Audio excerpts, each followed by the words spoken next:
The Lion Who Took Jerusalem, and the Storm That Followed.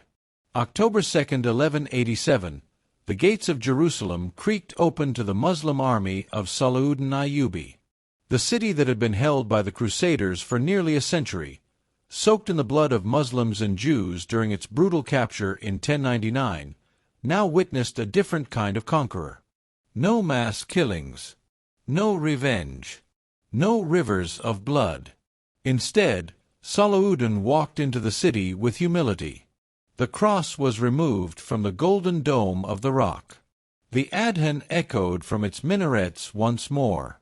Jerusalem was back in Muslim hands. The Christian world reeled in shock. For Europe, it wasn't just a city. It was the symbol of faith, the heart of their spiritual geography. And now, it was gone, to a man they had once considered nothing more than a Saracen warrior. Salahuddin had become something else, a myth, a threat, and a target. And so began the stirrings of one of the greatest wars in history, the Third Crusade.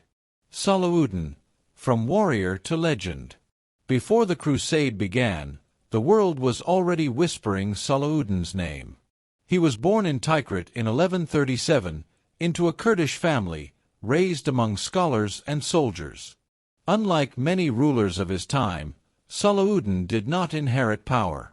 He earned it. Trained under his uncle Shirkuh, he rose as a general in Egypt, navigated political storms, and eventually united both Egypt and Syria under his command. What made him unique wasn't just his skill as a warrior, it was his deep piety, his restraint, and his vision of a unified Islamic world.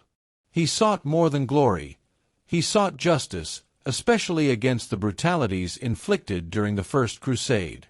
When he defeated the Crusader army at the Battle of Hattin in July 1187, capturing King Guy of Lusignan and reclaiming nearly all of Palestine in just months, he shocked the Christian world.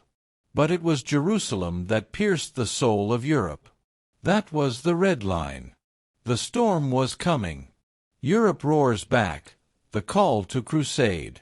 In Rome, Pope Gregory VIII issued a cry that thundered across Europe, Deus vult. God wills it. This was no minor expedition.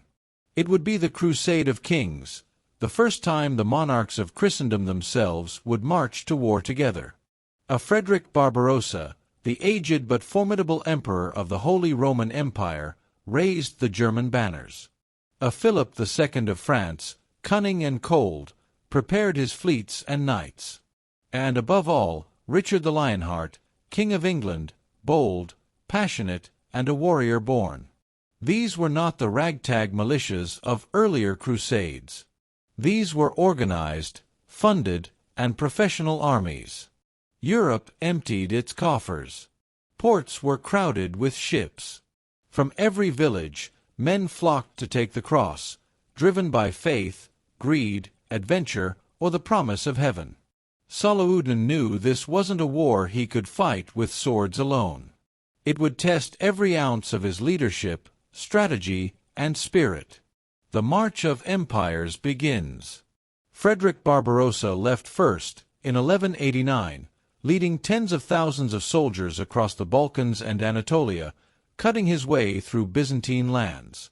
But fate had other plans. While crossing a river in Cilicia, the great emperor was swept away and drowned. His death shattered the morale of his army, and most turned back. But the sea carried more. Philip of France and Richard of England set sail for the Holy Land. Though allies in name, they distrusted one another deeply. They met at Messina, Sicily, and their stay there turned violent. Richard's fiery temper clashed with local politics, and before long, Sicilian streets were soaked in blood. But they didn't stay. By 1191, both kings had reached the shores of Acre, a strategic port city in Palestine held by Salahuddin's forces. And there began one of the bloodiest, longest sieges in medieval history. Salahuddin prepares for war. From his strongholds in Damascus and Cairo, Salahuddin mobilized his forces. His commanders, men like Taqi ad-Din, Imad ad-Din, and his own sons, brought warriors from across Syria, Egypt, Iraq, and beyond. His armies were not only soldiers, but poets, imams, and engineers. This was not merely a military campaign, it was a defensive jihad, a sacred defense of Muslim lands. He knew Richard's reputation. He knew of the brutality that had followed the First Crusade. And he knew that if Jerusalem was to remain safe, Acre must hold. Saladin ordered catapults to be constructed, camps to be fortified, and spies to monitor Crusader movements. From hilltops, his banners flew, white flags with black calligraphy reading, La ilaha illallah, there is no God but Allah. He did not seek this war, but he would answer it with every breath he had left. Acre, 2 years in the furnace of war. The city of Acre sat on the Mediterranean coast like a jewel of resistance, its walls thick, its harbor full of ships, and its people loyal to Saladin. After the fall of Jerusalem, it had become the Crusaders' main target, the key to launching any further attack inland. Whoever held Acre controlled the gates to Palestine. The siege began in August 1189, when Guy of Lusignan, recently released from Saladin's custody after the Battle of Hattin, marched with a small Crusader force and set up camp outside the city. At first, Saladin dismissed him. Guy had been defeated once. What damage could he possibly do again? But Saladin underestimated the depth of European fury. The siege deepens, blood in the dust. What started as a ragged Crusader camp soon turned into a swarming fortress of tents, siege towers, catapults, and endless streams of reinforcements. Richard the Lionheart and Philip of France finally landed in spring of 1191, bringing with them thousands of knights, archers, and war engines. And still Acre held out. From the sea, massive Crusader ships hurled rocks and fire. From land, trenches were dug to weaken the walls. And behind the Crusader army, Saladin launched relentless attacks, hoping to break their siege from the rear. But the battle lines never moved far. For 2 full years, both armies locked themselves in a deadly embrace, fighting not only each other, but plague, heat, disease, and starvation. Saladin's strategy, a war of patience. Saladin understood that a direct confrontation with the full strength of both Philip and Richard could cost him dearly. So instead, he used patience and pressure. He attacked their supply lines. He harassed their rear camps at night. He waited for weather and disease to thin their numbers. And he sent letters to his commanders across Syria, calling for more reinforcements, more food, more horses. Still, despite all his efforts, the siege dragged on. At times, he offered truce terms, even offered to trade Jerusalem in exchange for peace, but Richard refused. The Lionheart had come for nothing less than glory. The banner falls. In July 1191, the walls of Acre finally cracked. Crusader siege engines, massive towers with fireproof hides, rolled toward the city. Day and night, they pounded the defenses. Saladin's garrison, though heroic, had been reduced to skeletons. Morale was low. Ammunition was short. On July 12th, the garrison surrendered. The black banners of Saladin were pulled down. The cross was raised. Acre had fallen. The Crusaders rejoiced. But their joy soon turned to horror. The massacre at Acre. After the surrender, Saladin offered to pay a ransom and exchange Muslim prisoners for the 2,700 Muslim defenders now in Crusader custody. He sent gifts. He pleaded for time to gather the hostages. But Richard the Lionheart grew impatient. Weeks passed. The exchange delayed. And then, in one of the darkest moments of the Third Crusade, Richard ordered all 2,700 Muslim prisoners, men, women, and children, to be taken outside the city and executed. One by one, under a burning sky, they were led to a field outside Acre. There, before Salahuddin's eyes from a distant hill, they were beheaded in cold blood. Salahuddin wept, but he did not retaliate in kind. To his commanders who urged vengeance, he replied, "I will not imitate him. He is not my example. The Prophet is my example." The march begins. With Acre secured, the Crusader army began its march southward, toward Jaffa and eventually Jerusalem. Salahuddin, still reeling from the loss and the massacre, did not retreat. He rode with his troops in shadow, harassing, burning supplies, setting ambushes, and drawing the Crusaders deeper inland, away from their ships and support. But Richard's army was well fed and determined. At the Battle of Arsuf in September 1191, the two giants finally clashed directly. Salahuddin ordered waves of cavalry to harass the Crusader flanks. 4 hours, the Muslim archers and horsemen rained death on the Crusaders. But Richard was no fool. He waited, then unleashed a full cavalry charge that shattered Salahuddin's front line. Though not a complete defeat, it was a costly blow for Salahuddin. Yet even then, he refused to surrender. He fell back to the hills and forests. He protected Jerusalem like a hawk, reinforcing its walls, removing water sources along the path, and preparing the city for a siege. Salahuddin's faith remains. Despite the hardships, Salahuddin's devotion only grew stronger. He fasted often. He spent nights in prayer.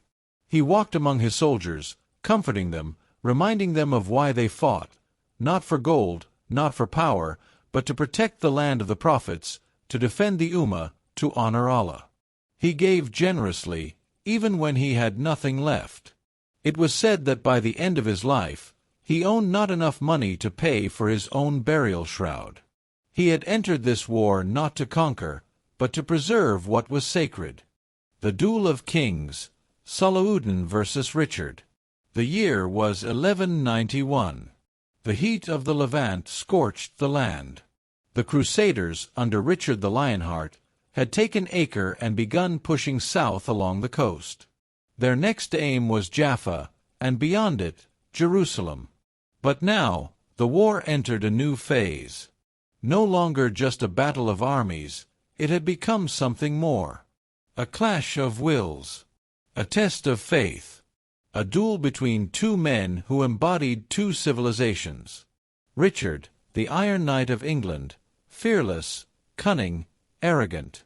Salahuddin, the Lion of Islam, patient, merciful, unyielding. A war of shadows and strategy. Salahuddin watched every move from afar. He knew Richard's strength, swift cavalry charges, discipline, and heavy armor. But he also knew Richard's weaknesses: overconfidence, unfamiliarity with desert warfare, and supply dependence. So Salahuddin struck with precision. He burned crops along Richard's path. He cut off water sources. His cavalry stalked the Crusaders by night, killing scouts and stealing horses. And always, he kept Jerusalem out of reach, never allowing them to see it, never allowing them to feel hope. But Richard was no fool either. He never let his army overextend. He built strong defenses in every captured town. He kept his men disciplined and used warships along the coast to supply food and weapons. The two generals began to develop a strange respect for one another, enemies who admired each other's genius, even as they tried to destroy it. The race for Jaffa. The next key was Jaffa, a vital port south of Acre. Salahuddin knew if Richard captured it, he would have a strong base to launch an attack on Jerusalem. So Salahuddin marched ahead and tried to fortify Jaffa before Richard arrived. But Richard moved quickly, surprising even his own commanders. He reached Jaffa before it was fully reinforced and captured it with minimal resistance. Salahuddin immediately counterattacked, and for days, fierce fighting raged outside the walls. One night, Salahuddin sent waves of archers to fire burning arrows into the Crusader camp. But Richard refused to retreat.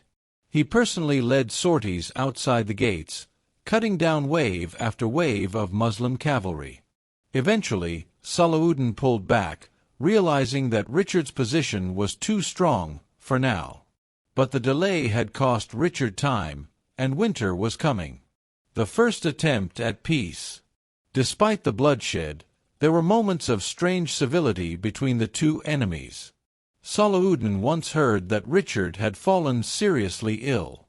In response, he sent him a gift of snow from Mount Hermon to help lower his fever, along with a basket of fresh fruit and a skilled physician. On another occasion, when Richard's horse was killed in battle, Saladin sent him 2 fresh Arabian stallions so the king would not be dishonored fighting on foot. These were not gestures of weakness, they were marks of chivalry and honor, drawn from Saladin's deep Islamic values and prophetic ethics. He had once said, "I fight not for hatred, but for justice. The sword is only as noble as the hand that wields it." The Second March on Jerusalem. By early 1192, with Jaffa under Crusader control, the path to Jerusalem lay open. Richard led his army inland again, this time determined to take the holy city and crown himself king there. His soldiers were eager. His commanders saw victory close at hand. But Saladin had turned Jerusalem into a fortress. Every road into the city had been scouted, booby-trapped, or stripped of water. The fields were burned. Wells were poisoned. Watchtowers dotted every hill. Richard reached the outskirts of Jerusalem, saw the walls in the distance, and stopped. He could not attack. The weather had turned against him, storms, cold, and mud. Supplies were short. Morale was lower. Saladin's army lurked in the hills, ready to strike if the siege began. Richard knew that to lay siege now meant disaster. And so, in one of the most remarkable decisions of the war, he turned back, just miles from the Dome of the Rock. He would never again come so close. The disillusioned Crusaders. The Crusaders were shattered. Many wept. Others accused Richard of cowardice. But he had made the hard choice, and he had made it wisely. Saladin, from the ramparts of Jerusalem, watched the Christian army retreat into the distance. The city had been spared. His heart, though relieved, was heavy with sorrow. So much blood had been spilled. So many mothers would mourn. So many children would never see their fathers again. He ordered his men to pray in gratitude, not for victory, but for protection. He reminded them that Jerusalem belonged to no man, but to the one who had made it sacred. The Treaty of Two Lions. The war had dragged on for 3 relentless years. It began with the thunder of armies, with swords raised high in the name of God and kings shouting their glory across oceans and deserts. But now, it settled into something quieter, a heavy silence between 2 exhausted lions. Saladin Ayyubi, the sword of Islam, had defended Jerusalem. Richard the Lionheart, the Crusader king of England, had reached the city's gates, but not its soul. The war had taken its toll on both. The Lionheart's dilemma. Richard was restless in Jaffa. The dream of retaking Jerusalem haunted him.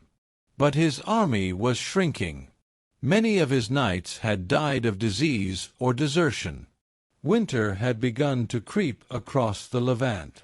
Worst of all, news from England had arrived. His brother, Prince John, was trying to steal the throne.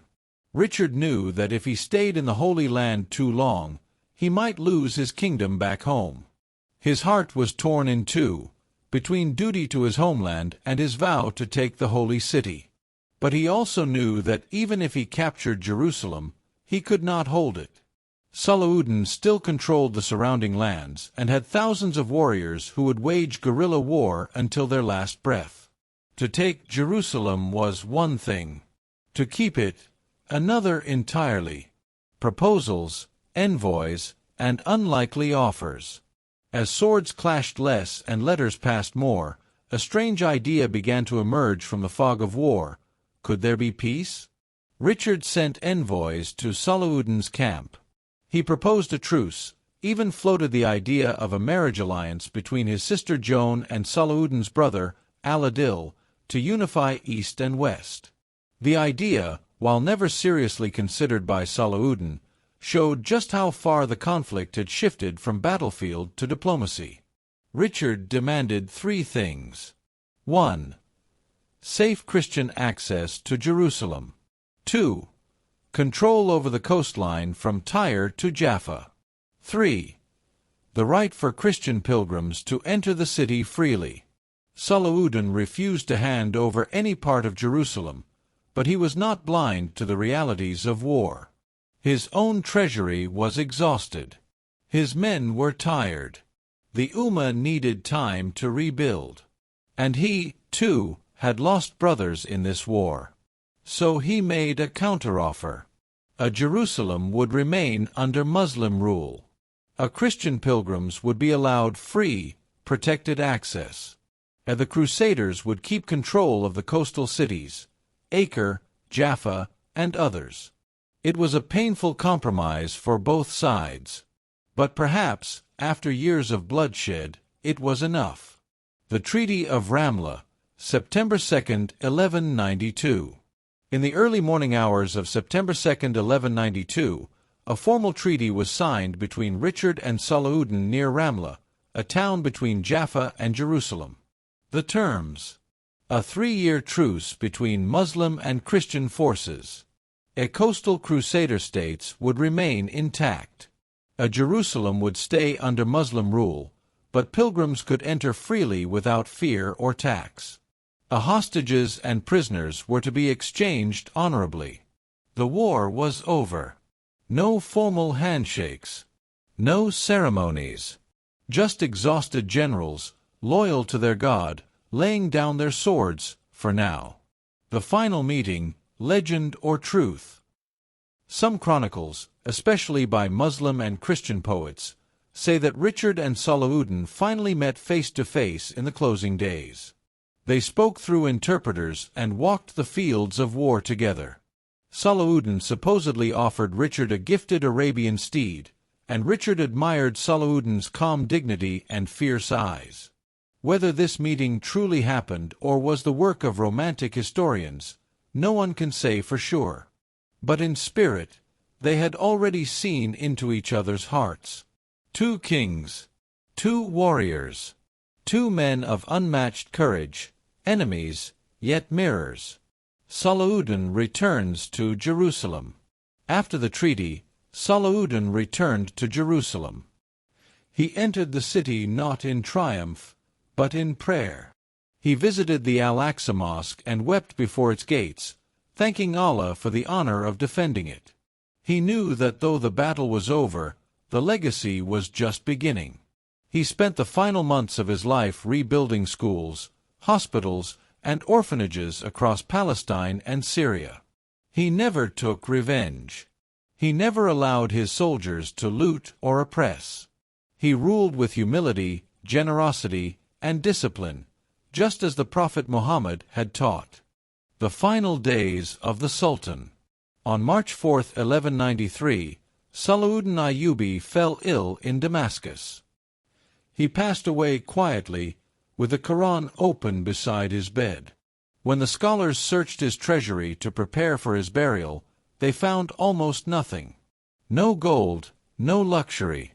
He had given it all away in charity. The Sultan who had defeated kings, saved Jerusalem, and humbled empires, died with not enough money to pay for his own funeral shroud. And yet, his legacy was worth more than the crowns of Europe. His legacy. Saladin's name would be remembered in every language. The Frankish knights would call him Sultan of Honor. The Christians of the East would speak of him with reverence. And the Muslim world would never forget that he rose not as a conqueror, but as a servant of Allah, with mercy in his sword and justice in his heart. Echoes of a lion.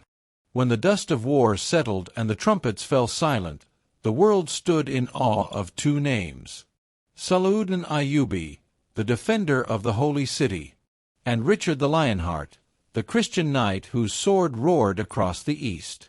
But long after their armies had gone, and the banners were folded away, the echoes of their struggle would shape both history and myth, in East and West alike. The Islamic world after Salahuddin. The death of Salahuddin Ayyubi in 1193 sent a wave of grief across the Muslim world.